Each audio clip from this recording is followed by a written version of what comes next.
we have deeply held beliefs.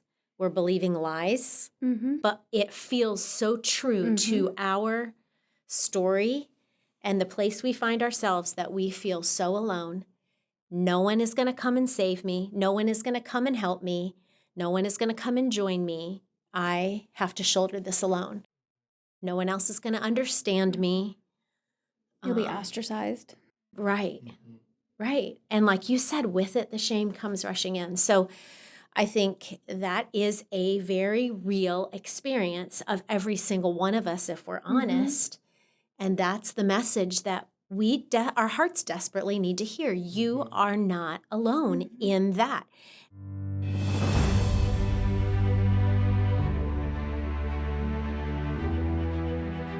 With God, there is always more. More love, more life, more freedom. Welcome to Zoweh's Exploring More with Michael Thompson. C.S. Lewis once wrote, "Our Heavenly Father has provided many delightful inns for us along our journey, but He takes great care to see that we do not mistake any of them for home." Join me and the team as we explore the kingdom together, discovering the deep truths and offering encouragement for the journey. There is always more. Welcome back to the Exploring More podcast, and talking about ending isolation, talking about specifically in the hearts of women, in the lives of women. And fascinated by kind of part one of this podcast and what some might think would be helpful, in terms of listening and engaging. So that was really important. And secondly, I think in the back half of this podcast, we want to talk about a couple things. One, just what you might be seeing and experiencing with women, the enemy. I think I talked about that in the spiritual realm and the ways that the kingdom of darkness is working in women's lives, and how you see that. And then I'd love to end maybe with just, more of the encouragement. What does this look like going forward? Especially for the deepening journey, the deepening weekend, women with invitations to enter into environments where they belong, where they can be a part, where they can be seen, and their hearts handled well. I hope. So, you had some stuff you were bringing in, Sherry. What do you have? I'd love to hear what you. Well, I figured a little field research, right? Because you asked some really good questions about isolation, and I thought, well, let me go to the women in my life. Let me ask out there on Facebook and see what we might hear from women that I know. And it was interesting, and the comments are still coming in. I'm really curious to go back and read more. But hearing from a woman who is going through a chronic illness that involves constant pain and unexpected things, and that even her best girlfriend doesn't understand. And so how isolating that chronic pain was, and how several women replied to her to say, yeah, me too, I've experienced that. So she's not alone in that. But well, there's some of that Me Too stuff, which is hard. Yeah. About even in the replies on Facebook. That, but yeah, that would be. I didn't even know. Very isolating, chronic illness or depression.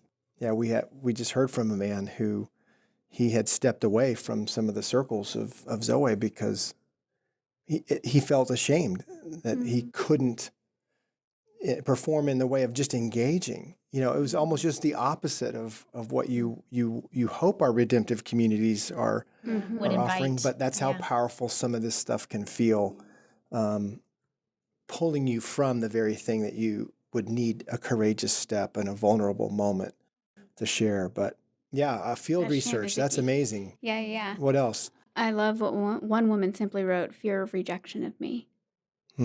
That's simple, straightforward, and unbelievably powerful idea. I talk about the risky. It's risky to engage. It's risky to be out there. And keeps us isolated. Yeah, because how do you enter in again? Right, because we don't want more pain. So it feels safer to stay. In the shadows. Isolated. We're out of the room altogether. Yeah. Mm-hmm. Yeah. And then we were in a military community, so some of my friends are military wives. And one of my friends said military life and motherhood, the early years especially, can be very lonely and isolating. Combine the two, and it's tough to stay connected in any meaningful sort of way. Which by itself, I mean, that is weighty enough. And then another military wife had weighed in, just talking about the cycle of you move someplace, you make friends, you know it's only for 2 years because you're going to move again. So how do you continue to wash, rinse, repeat that? And how isolating is that as you're making friendships that you know you're going to move away from in a couple of years? Yeah. Feels so fragile. Yeah, it does. And risky, because how do you keep risking that way? It's interesting as we look at this in the larger conversation that we'll try to podcast on. You know, SJ and I are talking about this with men, and so there's the masculine friendships or lack thereof, and then there's the feminine relationships and how this looks and feels. Even though I feel I just have this sense there's tremendous overlap, but yet, you know, men aren't moms. Moms have their, not that you can't be a stay-at-home dad and in that space, but there's something about the busyness of motherhood, of the demands, and how in the world busyness and isolation can exist together. This is not somebody that's checked out and cannot engage in the day-to-day or the chores or the groceries or work. I'm trying to remember who it was the other day talked about the trap of being a working mom and how isolating that was. That in certain circles, because I'm working, she said, I'm isolated from all the other moms that get to do some of the things at school or at church does that make sense? Yeah. And then at work, I'm treated a certain way because I'm a woman And a mom. Yes, and so there's just it must be incredibly challenging in the feminine journey in women's lives to be dealing with this when it feels like we were talking with our daughter the other day about how men have sports to rally around and, you know, camaraderie around and connect around. It may not be the deepest conversations, but it's an interesting circle. It's an interesting space in which men find through some of their hobbies and some of their connection with other men in those spaces, you know, having an opportunity at least, whether it's golf clubs or it's camo or it's cars or it's sports, you know, how they engage. What is that like in spaces for women? Women can do those things too, can't they? We sure can. Fantasy football. That's right. I'm currently doing pretty well in the fantasy football league, as a matter of fact, with all of the other men. Let's just move on. Let's just keep going. Where are you, Michael, in that? I'm not doing so well. I'm a little isolated. I'm sorry. I'm not at the end You and of Caleb. the pack. Well, no, Caleb is doing well. I beat Caleb. Yeah. She gave Caleb his first loss. So, yeah. Yeah, Sherry. Go girls. Stay over there in your corner on the equipment there, bro. You don't want in here right now. So we can do all the things. That's what I'm hearing. Truly. So you finish this thought. If I was the enemy, the kingdom of darkness, if I was a agent at work, this is what I would do to women. I would make them think they were the only one experiencing what she's experiencing. And I would bring the shame on. I would heap the shame on so heavy that she couldn't see anything else. Yeah. That's a good answer in a very painful reality. Yes. And it's what each of these, to some degree, say. Yeah. Each of these responses say in their own flavor and their own color. Yeah, and podcasts and publications and blogs and emails, people that I follow, I am seeing, hearing, sensing a common thread in almost all of them where they are wanting us to know you are not alone. Mm-hmm. Because they are recognizing and tapping into that very thing, Mm-hmm. that we have deeply held beliefs. We're believing lies, Mm-hmm. but it feels so true to our story and the place we find ourselves that we feel so alone. No one is going to come and save me. No one is going to come and help me. No one is going to come and join me. I have to shoulder this alone. No one else is going to understand me. You'll be ostracized. Right. Right. And like you said, with it, the shame comes rushing in. So I think that is a very real experience of every single one of us, if we're honest. And that's the message that our hearts desperately need to hear. You are not alone in that. And personally, I think the whole mental health crisis and how that is coming out, people are coming out of the woodwork and saying, I am experiencing this, to destigmatize depression, anxiety, how people, men and women, are feeling. And it helps people not feel so alone in wherever they are on their journey. And that's really important. Mm-hmm. And we can offer that to each other. Yeah. Yeah. It seems like there's some real fine lines between, and there's some personalities that kind of tend to move toward one direction or the other, meaning introverts. Doesn't mean you're isolated. When you have a kind of personality or a kind of way where being alone is a place that I need. Right. That's different than being alone and lonely, Right. and being alone and isolated. Right. And yet there's a reservedness or a shyness that can be perceived, and yet you can, if you're going to guard your heart because you're more of an introvert, then you are going to pull away. You need to pull away to kind of refuel, recharge, just to be in general categories. And then there's the extrovert who can feel or be very lonely in the midst of loudness and engagement. And when it's like when people are gone, they're lost.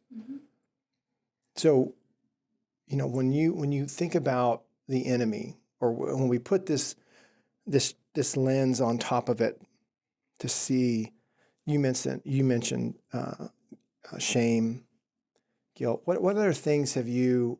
I think you did a little research. I'm looking at what other things have you discovered about isolation as you look at either the consequences or the fruit of it, or pain? We talked about pain and isolation. Anything else that has come to the front of this conversation before we turn one more corner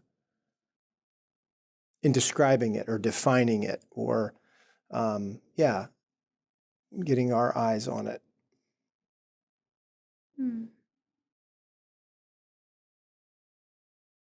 I think about the shame that keeps us hidden, and the shame that keeps us isolating, the shame that keeps us from reaching out to other people and saying, can I talk to you?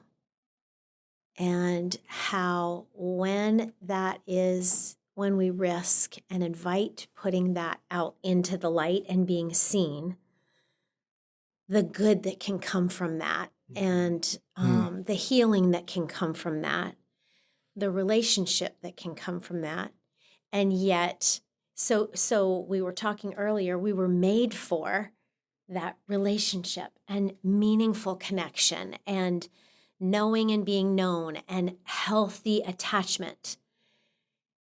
And yet what the enemy does in our fallenness, we experience pain and heartache and wounding, and the enemy is so opportunistic. I thought of the Lord of the Rings scene where Eowyn's uncle dies, and she is grieving over his body. Oh, his cousin dies. Theoden's son, her cousin, Okay. right? Theoden's her Okay, uncle. that's right. That's Yes, right. I know So her Eowyn, cousin yes, dies. So, yes. and she's grieving over this loss in the darkness, and she's alone, and her heart is breaking. And Wormtongue, who is the most, brutal picture of The Satan, epitome. epitome of evil and what evil does. And he comes and says, I understand his passing is hard for you to accept, especially now that your brother has deserted you. Like he's trying to drive home, you have been deserted on top of this death. And she said, leave me alone, Snake. And he said, oh, but you are alone. Who knows what you have spoken to the darkness in the bitter watches of the night when all your life seems to shrink, the walls closing in about you. It's like the enemy wants us to feel brutally alone, detached, and isolated. Everything that is the absolute opposite of what we were meant for. Mm-hmm. That's why it's so brutal. Yeah. You used a word a minute ago, attuned. Well, Attached or attuned? Did you say attached? I said attached. Attunement, attached. What is that? As just in case listeners don't know. Yeah, so we were made to receive the divine gaze. We were made to have someone look at us, and mother is the first person that we were meant to know absolute love and delight and goodness and safety. And the picture of a healthy, secure attachment is a mother holding 18 inches, holding her baby, nursing him or her at her breast. And the 18 inches, that is referred to as the beam gleam. The gaze, yeah. And it's the gaze between a mother and her child that was never meant to stop. Like we were, what was the quote? We were meant to, we never outgrow the need to be held in steadfast, compassionate love. Mm-hmm. We are never meant to, we're always meant to know and experience that gaze from our Father God and from those he puts in our lives. We experience his love through other people. Just like we're wounded through other people, we can be seen and loved and encouraged through other people. That's what it's supposed to be. Supposed to, right. And so then attunement is seeing and feeling and moving towards connecting with another person. Mm-hmm. Not just, oh, I hear you, but like the ideal is a parent who sees their child who's crying, who's hurt, who's been betrayed and broken up with, and sees their pain and feels it with them, has that empathic response and moves towards them in connection to be with them and to hear them. That's ideal. And that's what we were meant to know, experience, and offer to others. Yeah. The questions that we were just at a big men's conference recently, and it's one of the questions that we venture into, or it's actually a series of questions that I feel like we all carry around with us, and not to put us on a street corner with a sign, and yet it's kind of that way. Here's my sign, and all of us have this sign that we carry. Do you see me? Mm-hmm. Do you love what you see? Do you want to be with me? And so we talk about that at Zoweh a lot. At all of our conferences, the masculine journey, the feminine journey, it starts very, very, very young, right? The gaze. Mm-hmm. I see you. Mm-hmm. I want to be with you. Mm-hmm. I want, and even attaching physically in that way. Physical and emotional attachment. Emotional attachment, right? And that's what it's supposed to be. And then there's these stages along, the next decade and the next decade. And I said to this crowd of men, I said, aren't you glad we grow out of those questions? And there's this chuckle and this, you can just watch 150 or 300 men go, no, we don't. It's in there. It's that idea that there's a nerve is struck because there's a nerve that can be struck in the image bearer, masculine and feminine, in the way in which this idea of attachment and what we were made for. And that's what makes isolation so brutal, is it is just the opposite. If we're made for intimacy with God and others, to be in love with God and others, then isolation is a brutal tool of the enemy. A very, very, torturous is the word, I think, of when we live in this fallen place. And so there's pain. And it's like you said with Eowyn, it's like they want to capitalize. The enemy wants to capitalize on the loss of a brother-in-law, the loss of anything, a loss of a job, the loss of a pet, the loss of anything, and jump at the opportunity to whisper their spin on it. So let's turn to, in the last few minutes of this segment of our podcast on isolation, what hope do you have? What hope can you offer? Either environments or resources, or how would you speak to the women who are experiencing hopelessness and isolation and pain? I think I know where you're going to go, or Yes. at least where, so if I could just say one thing and then I'll and then you can, it's a segue.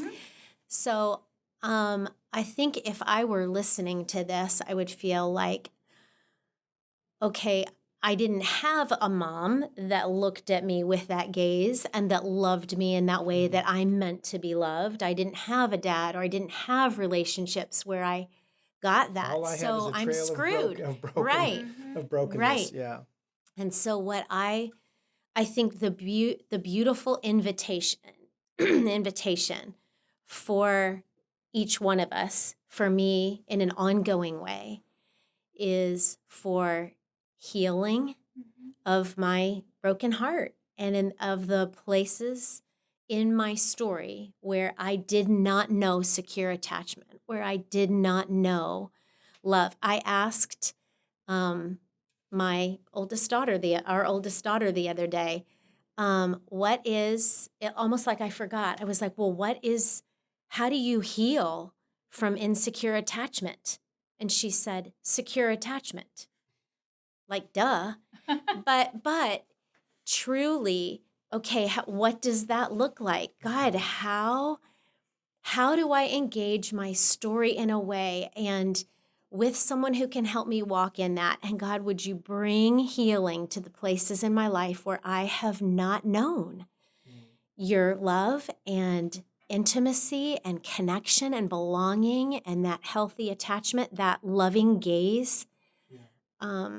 I want that. I need that. Take me to those places. And we have been creating. That's why Sherry and I, and here at Zoweh, but for women in particular, why we do what.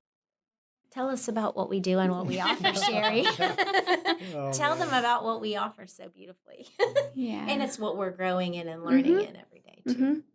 Well, I believe you started it before I even got here with the Deepening Weekend, which is a weekend retreat. You were explaining the experience you had at the men's retreat. So the women experience something similar, but for women. And from that, we've created the Deepening Journey, which I absolutely love because it is that invitation into doing your own work, into that exploration with Jesus of who am I? Who are you? What do I believe about you? And so taking that journey, that exploration for your own heart, as well as the ability to do that with friends, because it is a small group series, but set up so you can experience it on your own or with a group of friends. Yeah. And then more recently, we've started the Deepening Community, and that is comprised of many different components. We have a Facebook group So I'm loving getting to know some of the women through there. And the Facebook response. And right? they respond, And I love seeing the way that they care for each other, that we care for each other in there, because we're learning to together. And then we've started a monthly Zoom call called Around the Table. And hearing some of the precious hearts has been, in getting to know these women from around the country, from California to Texas and hearing their hearts. We just did the one on listening, and it was remarkable. It is worth going back and listening to. Yeah, and that stuff's posted. It is. That's available to go back. Yeah, yeah. Wouldn't it be great to say, and if you join this, you'll never get hurt again. Wouldn't that be great? But this side of Eden. Yeah, that's right. That's right. And so I would add, as an image bearer, human being on the masculine side of this, that disorientation is a real problem to this. And what we say that, we know what we mean. But a disoriented woman or a disoriented man, because of their story and their history, they don't know who they are. They don't know they're the beloved. And again, you can go to church and read about this, or you can hear sermons about it, but that's not the same as experiencing it.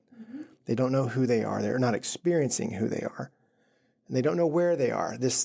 Even just this little conversation about the enemy and about worm tongue. And about that's a good name though. Yeah. Well, I was thinking wormwood, in the whole screw tape letters, but people are experiencing the kingdom of darkness more than they know. And if they think every thought is their own and they're subject to those thoughts, then the enemy has the upper hand. There's no doubt, because temptation has a sound, accusation has a sound, shame and guilt and fear have voices and have a sound, and they are experienced. And yet people who are experiencing those things, men and women, tend to experience less the love of God and more those things. So that's why it's so important to have some kind of orientation as to how this works and what agreements do. When you believe lies, they work in your life as if they're true, but they're lies. So that kind of work is really, really important. And then we say this, what if the way is through those things? What if getting things out of the way is a way to get free, from, and they don't just get plucked out of the garden, it feels more like, no, they kind of need to be dug out, some of these things. God enters into the garden of our hearts. We go to him and invite him in. And I think about the women who, to have a community, even if it's online, to create a space, for other women. I'd love to say that it's foolproof and going to be safe, but, we can't make that guarantee. But orientation for, if you don't know, if you're a woman or a man listening to this about isolation and you don't know there is an enemy who comes to steal, kill, and destroy, I would say go to the Zoweh website and dig around, look for the 2 realms, 2 kingdoms, look for what you guys offered in the deepening journey in terms of a core desires of a woman's heart. If these are just a few, then you know what the enemy's up to. And helping women see this larger story, because isolation is absolutely telling you, making you live in a small story and keeping you in the cell that is the smaller story that you were not made for, but they've convinced you that you are. And belovedness, being loved, attunement, attachment, connectedness, that is the risk. And being loved is the remedy, belonging and acceptance, and having somebody bestow to you worth, and letting God do that. These are some of the remedies, I think, that we're after. And how does God partner? If the enemy's going to use somebody to hurt you, how's God going to partner with another woman? It needs to be an oriented woman, a woman who's experiencing belovedness, who knows how to listen. This is some of the work. Yeah, and I think about the redemptive community. Oh, yeah. On the website. And what if it's true that friendships and relationships will be messy and that you don't have to bail when they are, that there is the potential for it to be redemptive. So I love that on the website. That's worth going. And it's in the Deepening Journey also. Yeah. It doesn't make it easy. No, but know. But you bring courage and you bring hope to the heart. Yeah. That's such a challenging thing to do. Very difficult when there's real pain and betrayal and what somebody said, insensitivity, image bearers do that. It's going to happen. But where is there a safe place to, fall back to, or to move, a position to move towards with a good friend and even with God, and He's real. I was thinking about just what we've been enjoying in the Pause app. Yes. Did you have that? I think about hopeful resources and tools and encouragement. I hope there's things on Zoweh's website that we've made that are helpful to this. I think the deepening journey, the deepening community is huge. But even to take 5 or 10 minutes and take something in that is good for your heart. I think those are safe resources, actually. The Pause app. Yeah, the Resilient. Yeah, yeah. Our friends at Wild at Heart. Yeah, and it may be a stretch even to spend some time alone that's not isolation, but rather intentional solitude in order to go after something that God has for you. That's a hard, because honestly, we've repeated the garden over and over again. I was ashamed and so I hid. God is not the first person I think of I want to go to when I'm feeling isolated. I'm actually wondering, why are you allowing this to happen? Why is this happening? What did I do? What did I do wrong?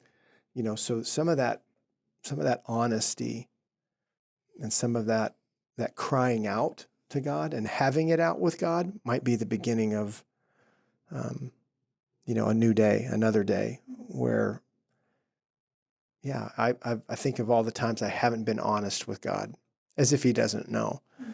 But I just want to put myself in timeout. This must be happening because I've done something wrong.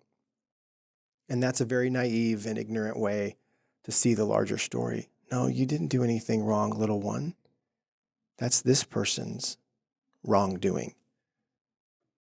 Or even if you did, you're not disqualified. Disqualified, right. Yeah, from any of that. So any other encouragements, any other invitations for the feminine hearts out there? And ending isolation? I think I would just say that you are not alone. You are not alone.